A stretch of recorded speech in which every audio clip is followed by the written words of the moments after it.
We always knew that the emotions would get kicked out. What do you think you're doing? And I remember somebody used the term bottled up emotions. Yes. And we're like, oh, we should put them in a jar. You can't just bottle us up. Oh, that's a great idea. But where on earth would you put them?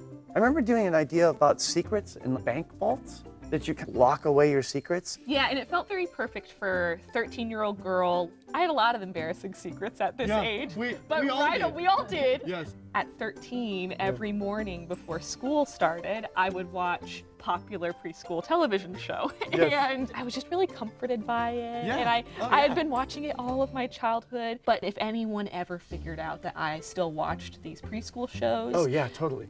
it would have been social death. Oh, totally. Oh, that was just for the preschool time. Yeah, it You was for shouldn't be babies. watching it anymore. Yeah. But I secretly do. Thus, Bloofy was born. Yeah.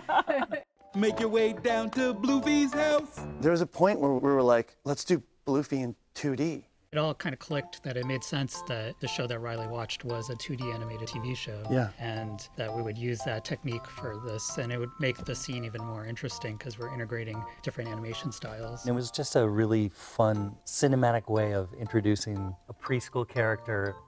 I think one of the very first things we pitched was Yeah. him staring at Yeah. this wall. Yeah. I remember being on Zoom and standing up. I had a big wall behind me when I was on Zoom. I remember and that talked too. to the wall. Yes. I was like, it could be like this. Good that she's like, not like talking to him. Uh-oh. Those shows, I always talk to the audience, and I'm like, what if there was no audience?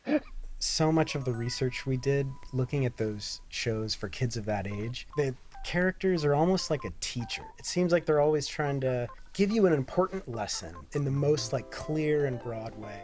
At Pixar, most of the time, what we're trying to do is subtlety and we're trying to get nuance. But for Bloofy, it's like, don't do that. Like, just go big, try to show the back row everything, make it really broad, and the pose could just be bigger and take up more space. And really, getting his hands up on his hips and like talking to the room.